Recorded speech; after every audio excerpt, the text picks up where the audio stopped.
Deep behind enemy lines in FEMA Region 9 in Las Vegas, Nevada, here's your host, Matt Maldonado, on Madness4life News.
Welcome, ladies and gentlemen.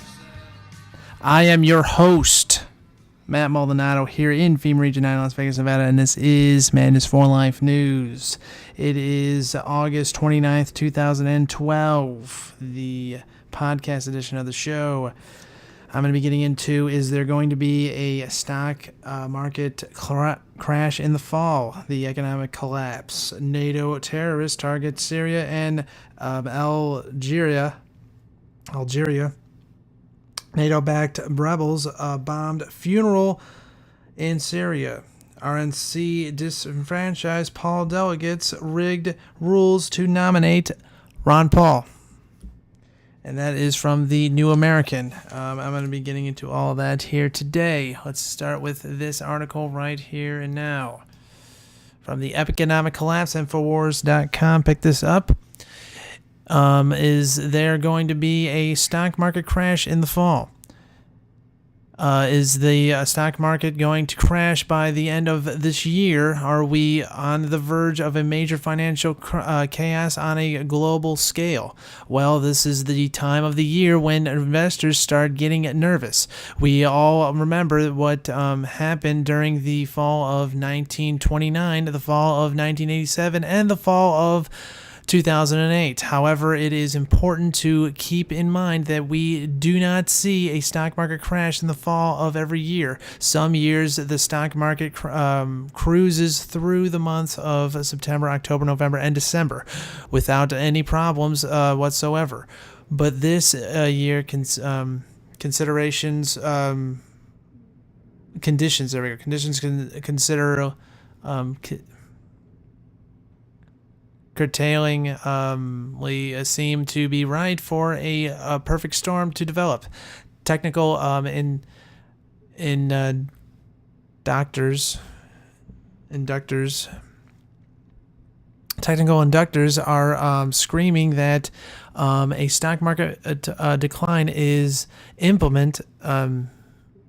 It's imminent. There we go. Imminent. And sources in the financial industry all over the world are warning that a massive crisis is on the way. In fact, the Telegraph ran a story with the following shocking headline the other day: market crash could hit within weeks, warn bankers. What you are about to read should alarm you. There we go. But it is not a guarantee that anything will or will not happen. When Bernanke gives his speech at the Jackson Hole Summit on Friday, he could announce the rest of the world that the Federal Reserve has decided to launch QE3 and that the Fed will be printing up trillions of new dollars. If that happened, global financial markets would leap for joy. Excuse me. So it is always a dangerous thing when anyone out there tries to tell you that they can guarantee what is about to happen in the financial world. There are just so many moving parts, but if we do not see major intervention by the governments of the world or by global central banks, a major financial crisis could rapidly develop this year. This fall. It is this year. The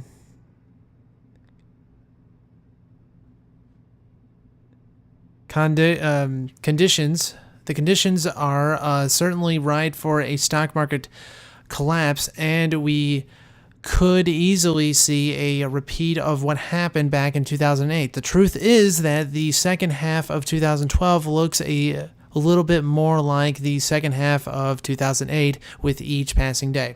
For example, credit default swaps are soaring just like we saw back during the last financial crisis. The following is from a recent article in the Telegraph by Harry Wilson and Philip Eldrick.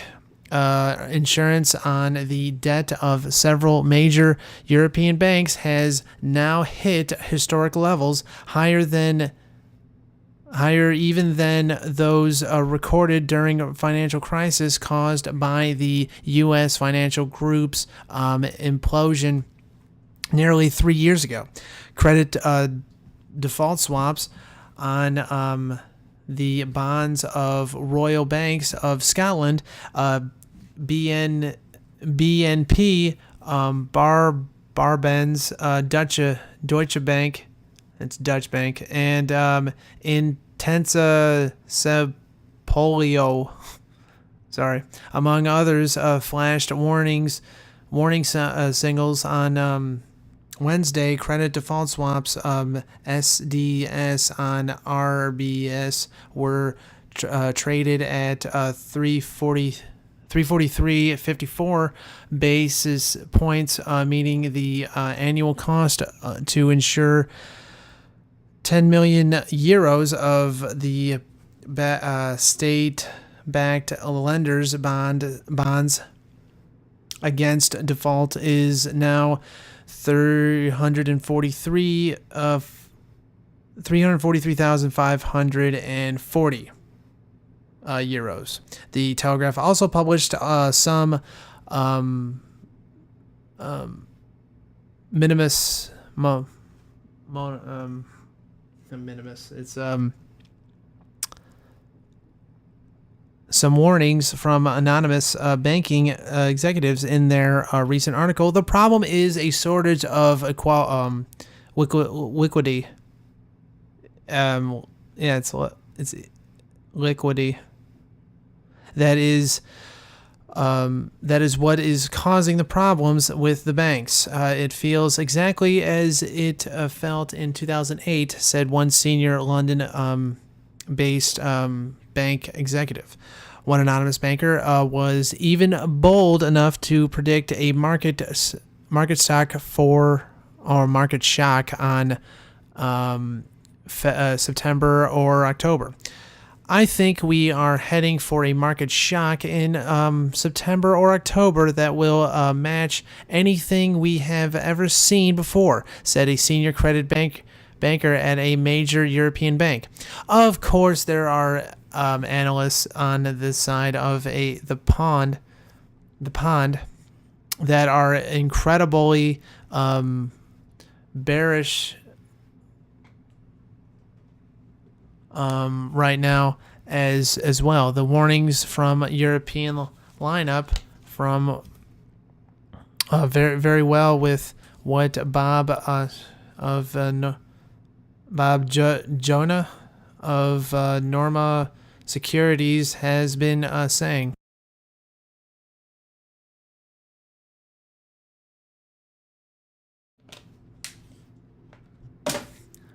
Excuse me.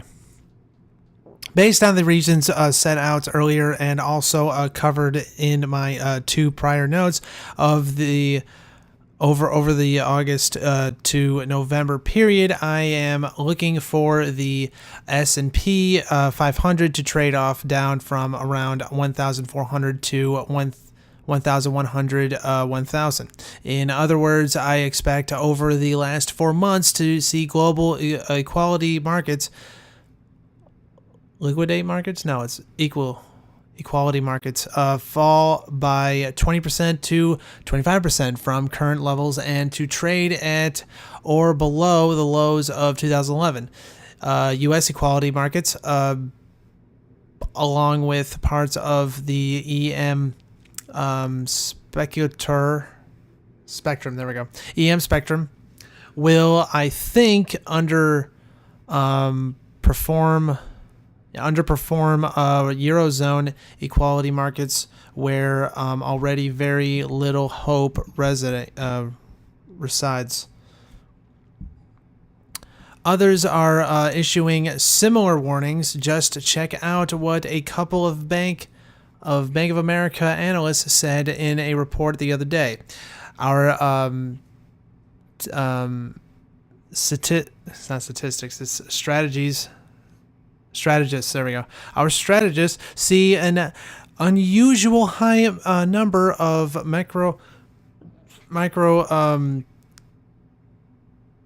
catalysts over the next 3 to 6 months that could take markets lower. We expect economic growth to a point in the second half of the year in attention of the fiscal cliff. This would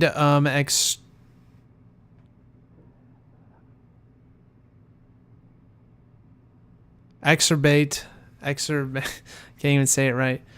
Any slowdown from the deepening recession in Europe and declarating growth in emerging markets. There is also the ongoing tension in the Middle East, the potential for a U.S. credit downgrade, and accelerating downgrade. Analyst estimates reversions to top it off. September is seasonally the weakest month of the year for stock price returns.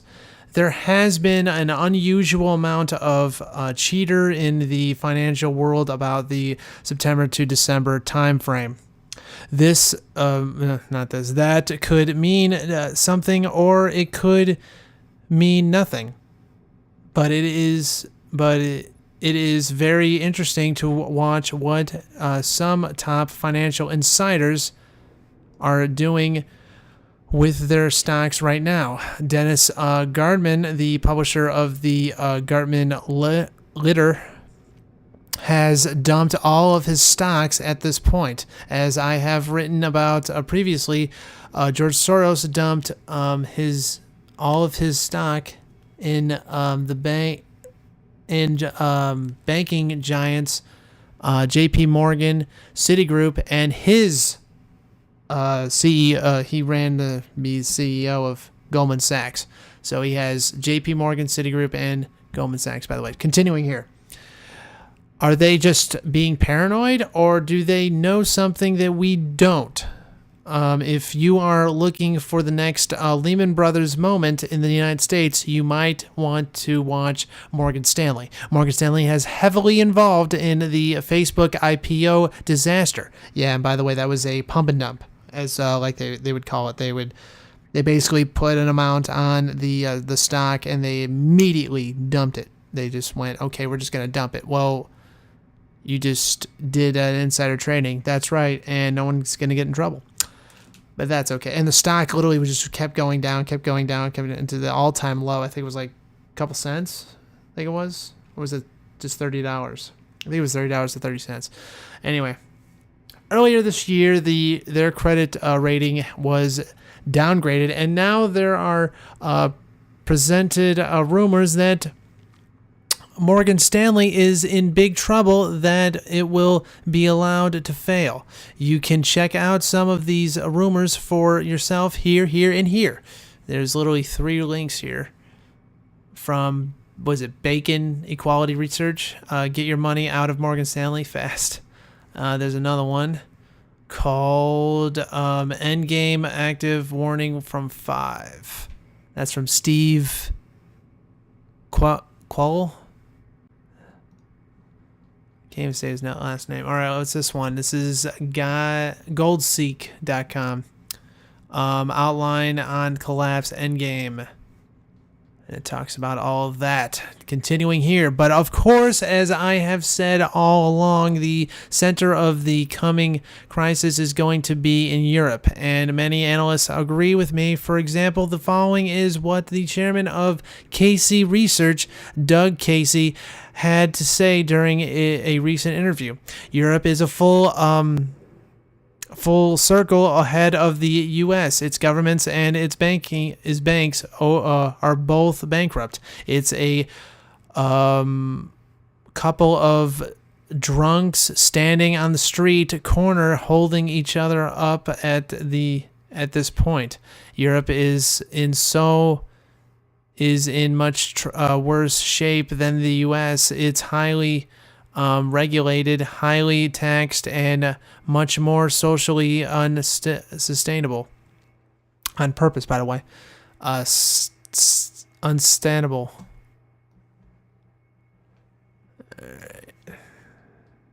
Europe is going to be the epicenter of the coming storm. Japan is waiting in the wings, as is China. This is going to be a worldwide phenomenon. Of course, the U.S. will be in it too. We're going to see this all over the world. Much of Southern Europe is already expressing depression-like conditions. Unemployment in both Greece and Spain is well above 20%, and both economies are steadily shrinking. Money is flowing out of Spanish banks at a unprecedented rate right now. Just take a look at these charts.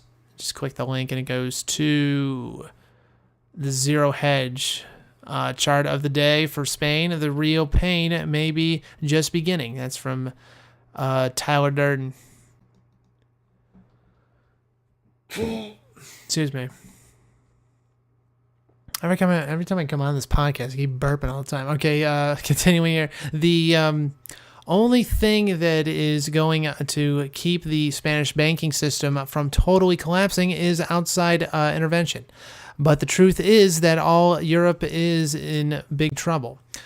Even German companies and slashing job right now. For example, check out what was it?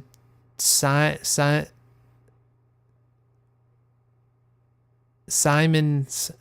is up to.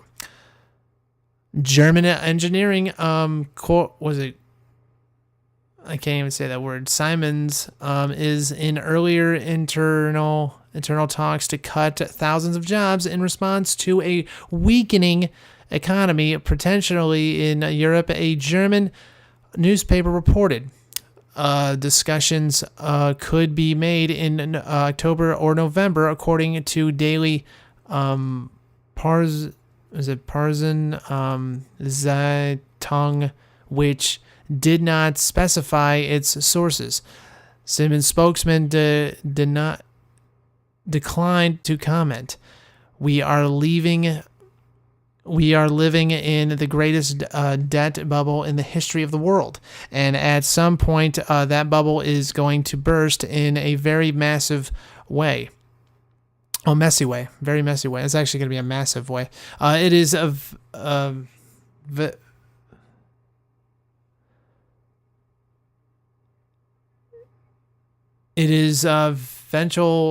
eventually that people understand that our system is not even close to sustainable.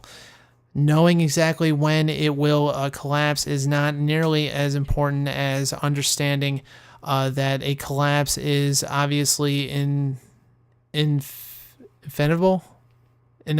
There we go.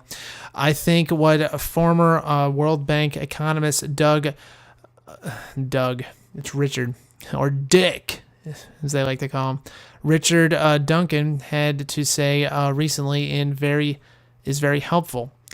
The explosion in credit drove economic growth in the U.S. and around the world, and now that's the only thing that's keeping us from collapsing in a debt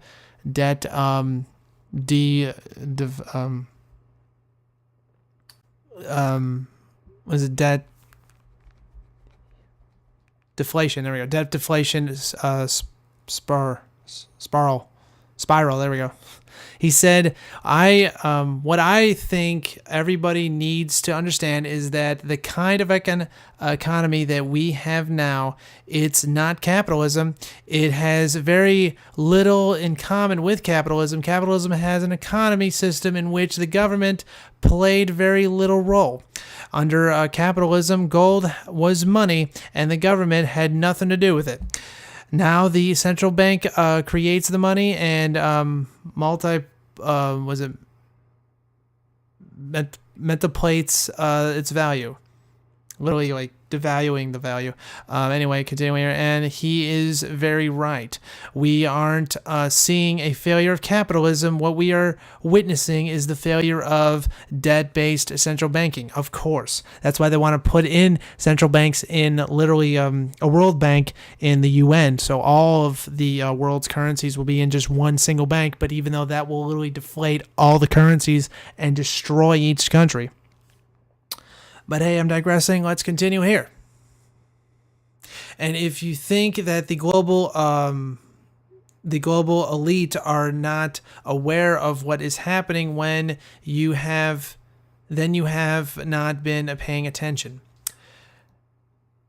This summer, the global elite have been preparing very hard. Either they are getting very paranoid, or they know things that we do not. Excuse me. If you want to catch up on what the global elite have been up to recently, check out these 3 articles that I have published previously. Are the government and the big banks quietly preparing for an imminent financial collapse? Startling evidence that central banks and Wall Street insiders have rapidly preparing for something big. Jacob Rothschild, John Paulson, and George Soros are all betting that financial disaster is coming.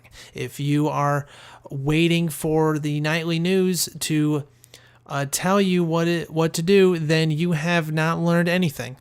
Did anyone in the mainstream media warn you about what was about to happen back in 2008? Well, actually, it was Ron Paul that was actually warning people since 2002, maybe earlier than that. I think it was 98 actually, into the 70s. Of course not. The authorities insist that everything was going to be just fine, and many average Americans were obviously wiped out. So don't expect someone to come along and nicely inform you that your retirement savings are about to be obviously defaciated, vanished, be gone. In this day and age, it is obviously critical for people to learn to think for themselves. Obama is not going to save you. Mitt Romney is not going to save you. The Congress is not going to save you. They are too busy living the high life at taxpayer expense. The system is not looking out for you. Nobody is really going to care if your financial plans gets turned upside down. This is a cold, cruel world, and you need to understand how the game's played. The financial insiders are looking out for themselves, and most of them usually are able to avoid financial disaster. Average folks like you and I are normally not so fortunate. There are lots of warning signs that indicate that this fall could be a very tremendous time for global financial markets. Ignore them and your own peril. That is at Infowars.com and the economic collapse. You can click on the link there. Now, moving on here to terrorist news, or NATO news as I would like to call it. NATO terrorists target Syria and Algeria. Yeah, that's right, and it shows a map right there on the article at Infowars.com, where it shows basically the some of the LIFG terrorists coming from Libya, going into Mali, going into their next door neighbor, into Algeria. It doesn't go to Tanzania for some reason. They're going into also Syria, Iraq, Afghanistan, and into Iran. So they're going all over the place here. But hey, that's okay. Let's continue here. Let's see how much time I got. I have enough time. Let's just continue and hurry up, man. Western policymakers admit that NATO's operations in Libya have played the primary role in emboldening Al-Qaeda's AQIM factions. Al-Qaeda in the Islamic Megalber, whatever. The Fortune 500 funded Brookings institutions. Bruce in his article, the new Al-Qaeda menace, admits that IQIM is now highly armed thanks to NATO's intervention in Libya, and that AQIM's base in Mali, North Africa, serves as a staging ground for terrorist activities across the region. Image. Actually, I'm not going to go to that one. It's the image above here. It talks about that. IQM, like their Libyan counterparts, the Libyan Islamic Fighting Group, LIVFG. It's LIFG. There we go. Are both listed by the U.S. State Department as foreign terrorist organizations. Likewise, both the UK Home Office is a PDF, and the UN recognize both organizations as terrorists. Despite this, military intervention in Libya was pursued by the West and condoned by the UN, with full knowledge that the militants leading so-called pro-democracy uprising were in fact merely the continuation of decades of violent terrorism carried out by Al-Qaeda.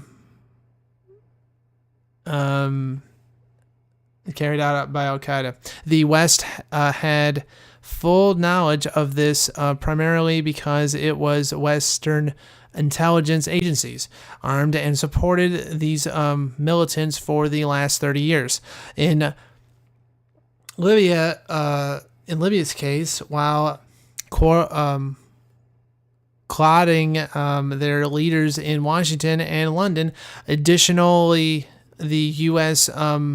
Army itself menacingly documented foreign terrorists fighting in Iraq and Afghanistan, noting that the highest percentage per capita implemented from Libya's cities of, Benghazi and Darna, the so-called cradle of 2011's pro-democracy uprising in Libya. Going down, there we go. What unfolded was a premeditated lie where play card waving activists overnight turned into battle hardened heavily armed tank driving jet flying militants waging a nationwide battle against Libyan leader Muammar Gaddafi. In reality, it was the flirtation of 30 years of conflict support the West has poured into militant groups across the region. Support that would not end with the fall of Gaddafi. That's right, because when he flew the white flag to give up, they just killed him anyway. Anyway, continuing here.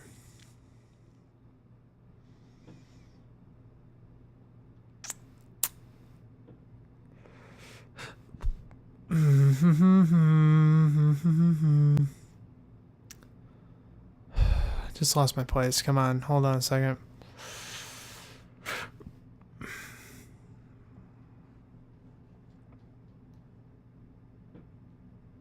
Okay. LIFG's terrorist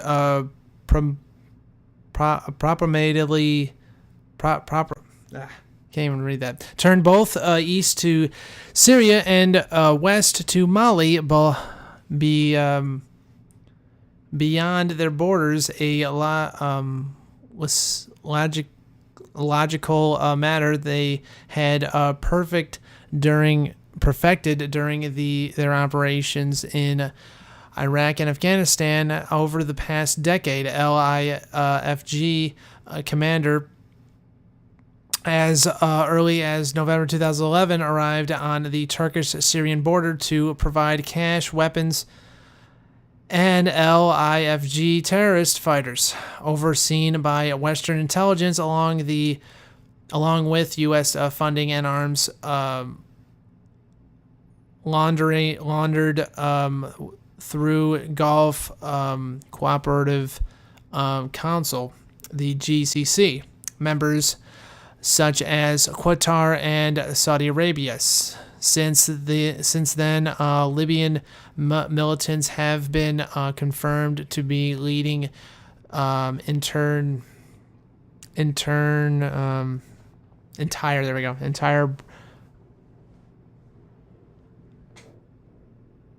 brigades of foreign fighters inside Syria. And as Bruce Rindar of Bookings concedes these weapons went west to Mali as well. Algeria had feared just such a scenario unfold with NATO's intervention in Libya, a fear now fully realized. Ironically,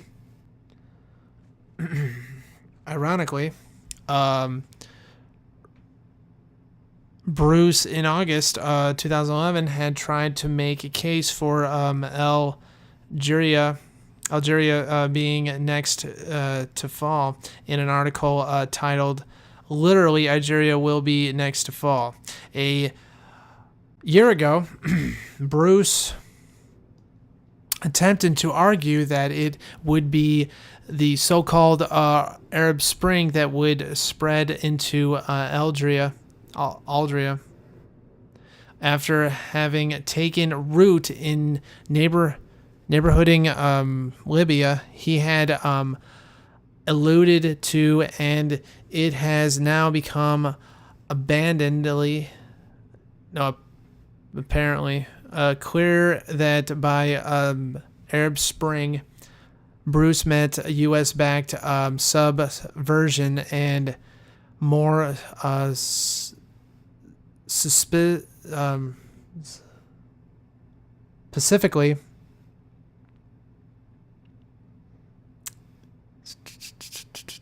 I keep losing my place. What is wrong with you, Matt? You're losing your place. Fucking moron. What's going on here?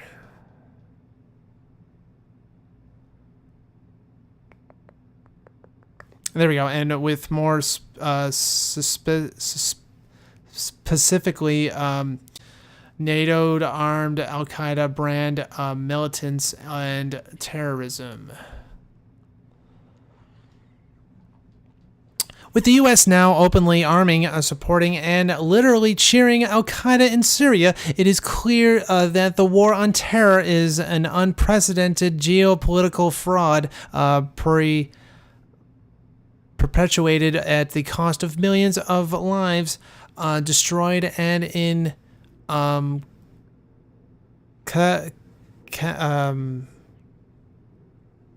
accountable social and economic toil. I just think it's toil. NATO, with full knowledge of the consequences, is literally craving out of North Africa and the Middle East. The so-called Western leaders had held over their impressionable people's heads as the impetus to perpetual wage a global war. Torn from the pages of Orwellian's 1984, an artificial war has been created to carry forward corporate financiers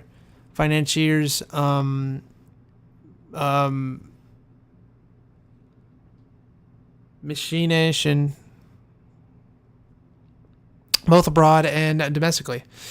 The so-called threat to Western civilization is, in fact, a foreign legion of Western corrupt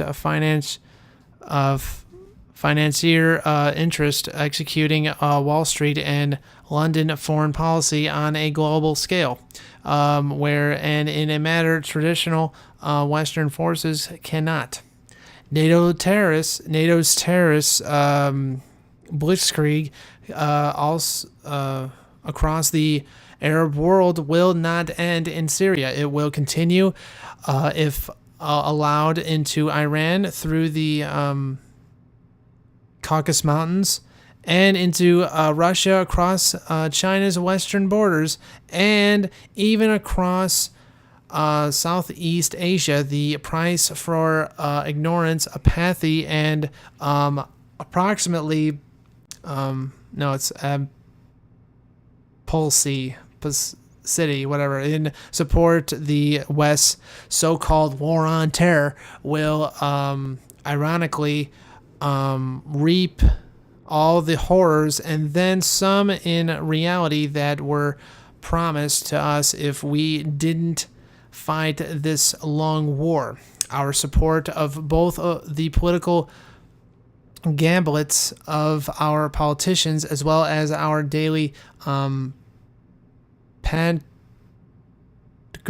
of the corporate financiers' interests driving this agenda have already reaped an unprecedented and still growing regional safe haven for terrorists. And as moderated sector governments continue to be undermined and toppled, we can only imagine the blowback, retaliation, and other consequences as this destructive foreign policy unfolds. To imagine that such meddling will not end up being visited back upon us. Even if in the form of a false flag attack, dwarfing 9/11 would be folly. Already we are suffering economic defastation, and an increasingly stifling security apparatus at home. And as long as we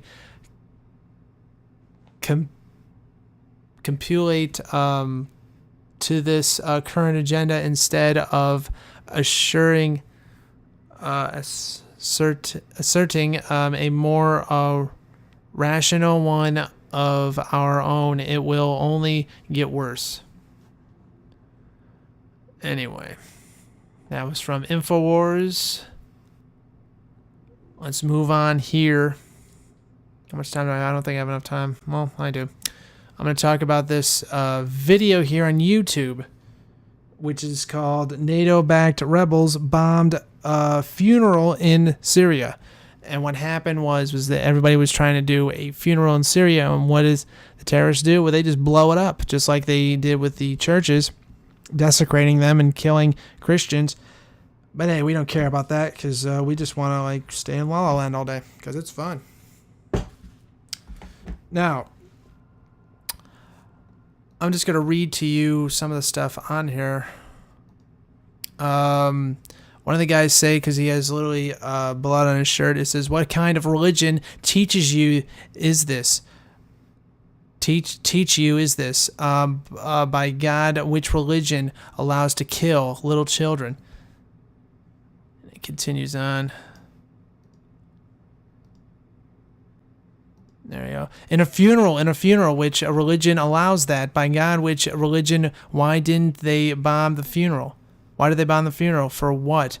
For what? God? For what? The guy is basically mad because of his son. Literally, his own son's blood is literally on his shirt. You can find this at Infowars.com, by the way. It's on YouTube.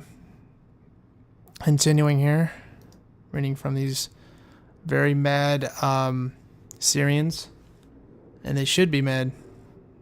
They lost their families. He screams in his pain out. The blood of his son is on his clothes. It is the pain that when you ask yourself, why did they kill your son? The answer of the people aren't enough for you. Look at that. But again, everybody doesn't really care about stuff like this. All we care about is our pop music and our culture that just wants death and destruction and just loving every bit of it. Anyway, continuing. Poor guy. Yeah, there's more women. There's a woman that also talks about too. The terrorists killed my daughter, my love. You are my heart. And it's just, she's holding her daughter in her arms. Yes, she is weeping and embracing her daughter, and they are all little kids who were enjoying a funeral. So the funeral became also a funeral for them, and they became also martyrs.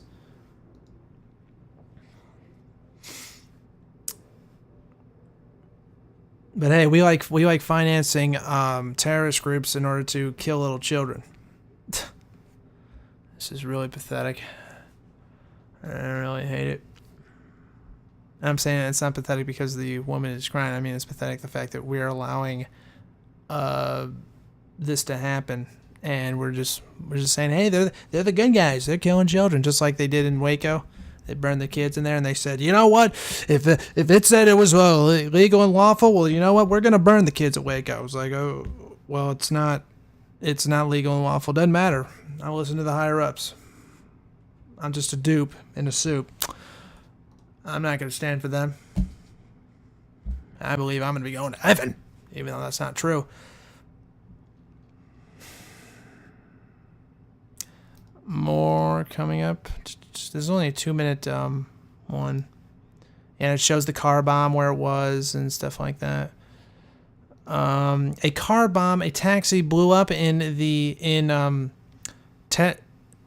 Teshrian neighborhood in Jarmana city, Damascus countryside during the escorting of two Matras who were killed in the previous day in a terrorist blast in the city.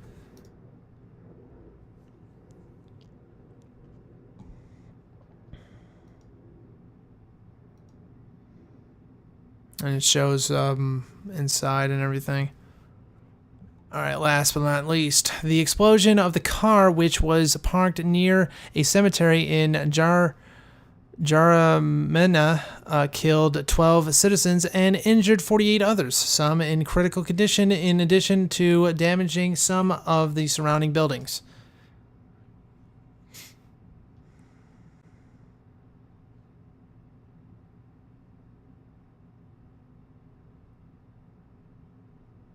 And that's it.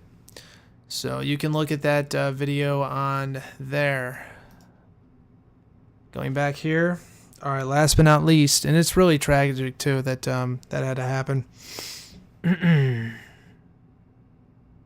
is what happens when we're involved in entangling alliances. People get killed. Body bags come back, and actually body bags are also there too. This is the destruction of government. And also world governments as well. But hey, that's what they're just going to keep pushing on people and say it's all good. Okay, last but not least, RNC disenfranchises Paul delegates rigs rules to nominate Romney. This is from New America, and it was picked up by Infowars.com. Now, drowning out shouting Ron Paul supporters is not an easy thing to do. Republican delegates voting for Mitt Romney found this out Tuesday as Paul's chanting point of order and let him speak as they witnessed and rewriting of the GOP rules, clearing the way for the unchallenged coronation of the now official Republican nominee for president, Mitt Romney, a.k.a. Willard. The RNC rule changed effectively disenfranchised Republican supporters, anyone who then the establishment's man and left 10 of Maine's 24 delegates locked out of the process, preventing them from casting votes for Ron Paul. Railroad and rejected the unseated Maine delegates walked out of the Tampa Bay Times Forum, leaving the convention in the hands of the predetermined winner and his proxies. It's a disgusting display of a hostile takeover from the top down. Excuse me. Said Maine delegate Ashley Ryan. According to an article in the Los Angeles Times, it's an embarrassment. She's quoted as saying, Maine wasn't alone in expressing its displeasure and disgust at the RNC's pro-Romney rule.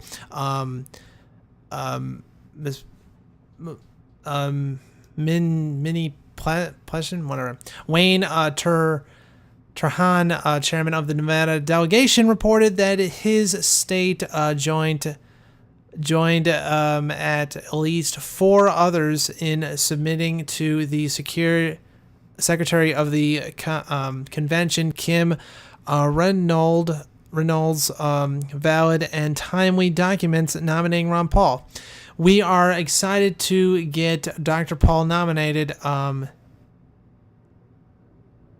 he said. Congressman Paul's message of limited constitutional government said sound of foreign policy and personal liberty needs to be heard on this convention floor.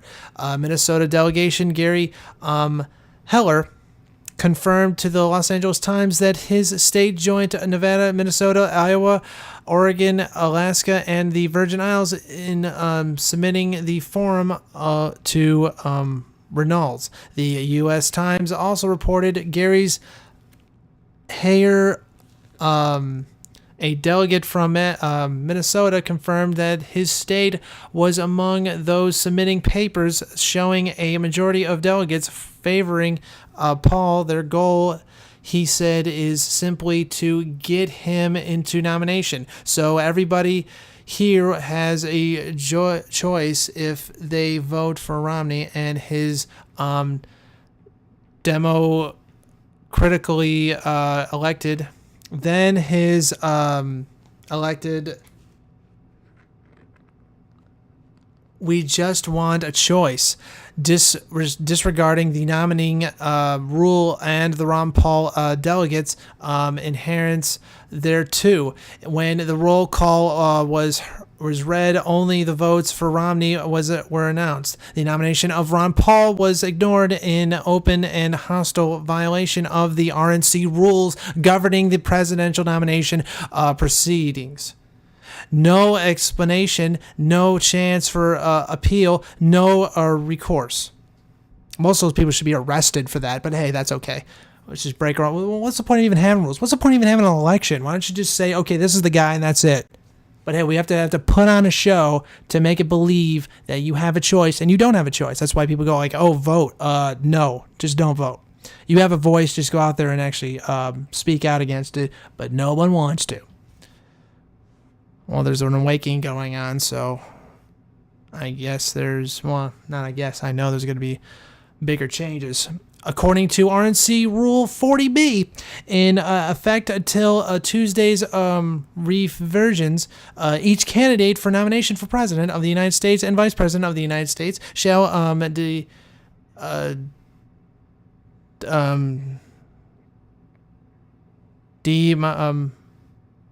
demonstrate the support of a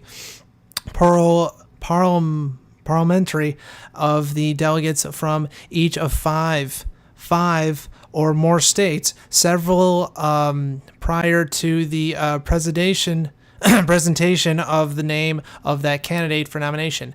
Ron Paul unquestionably qualified for nomination under this rule, but he was denied placement on the ballot and an opportunity to address the convention on behalf of his nomination in what amounts to a total takeover of the Republican Party by the RNC and Mitt Romney. Additional rule change, all by guaranteed that in the future the RNC will not allow itself to be embraced by grassroots candidates. Not only did the RNC rob Ron Paul of delegates, he won fairly at the main state convention. It prevented any who follow in his footsteps from winning any delegates in the first place.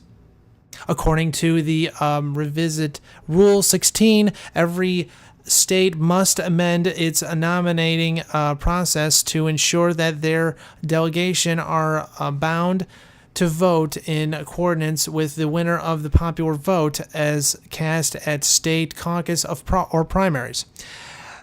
Other newly adopted Rule 12 empowers the RNC to bend the rules to suit their needs at any time without having changes approved at the calendar convention. This unprecedented revision places the control of the GOP in the hands of the establishment candidate without suffering the consequences of listening to dissenting voices. Yeah, because you know what? Who needs a republic? Who needs actually a voting process? You know, we just want to just bend the rules all the time because it's fun.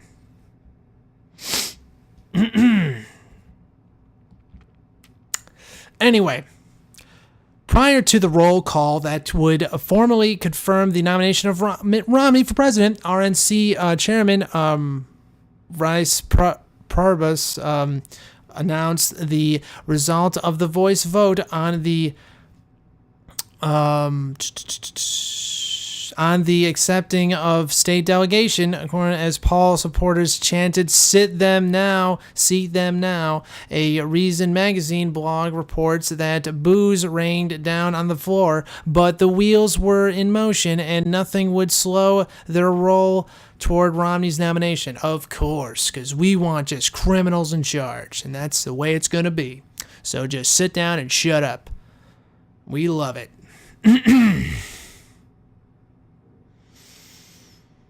Having successfully rammed the unseated of the main delegation down the throats of party members, House Speaker John Boehner then called for a voice vote on the revised RNC rules that will govern the party's nomination process in 2016. What many report as an equal volume as yeas and nays, the parliamentary announced the exception of the rules. DailyPaul.com reported that the final delegate vote count was 1,061 for Romney, 190 for Ron Paul, clearly stealing the delegation. But hey, that's all right. 9 for Rick Santorum, 1 for Bobby, or was it Bobby? I can't even say his name. Rommel or whatever. 1 for John Huntsman, 1 for Michelle Bachmann, and 18 undecided. At least one delegate from each of the following states voted for Ron Paul: Alaska, Arizona, Georgia, Hawaii, Iowa, Louisiana, Maine, Michigan, Minnesota, Missouri, Nevada, New Hampshire, North Carolina, North Dakota, Oklahoma, New Jersey, Pennsylvania, Rhode Island, South Carolina, Texas, Vermont, Virginia, Washington, Wisconsin, and Wyoming. The Virgin Islands cast 1 vote for Dr. Paul as well. Although the events at the Republican convention were enunciated of the electoral practices of the Soviet Union, 1980, where priors were routinely reelected by 99.9% of the voters. Ron Paul told Fox News Neil that we knew what to expect at his "We Are the Future" rally held at the Sundome on Sunday. Paul expressed the same opinion of the party predetermined presidential nomination. They've learned how to bend rules, break rules, and now they want to rewrite the rules. The icon of the Liberty Movement told the nearly 10,000 devoted gathered to hear him speak. Finally, regarding the Mitt Romney-Ryan nomination, Ron Paul reaffirmed that he has not endorsed the ticket, adding, "I endorse the principles I've been talking about for a long time." Sadly, in the wake of the RNC's disregard and dismantling of party rules and disenfranchising of dual elected delegates, there seems to be little room in the Republican Party for Dr. Paul, his principles, or the millions of Americans who cherish them. And that is for the news today. I'm going to be here also tomorrow, so catch me there tomorrow. And also, if you want to subscribe to this video, and also follow me on the links below, and also follow the song from By Close to Modern on the links below. So thank you very much, ladies and gentlemen, and have a good night. And remember, united we stand, divided we fall, and God bless America. Thank you.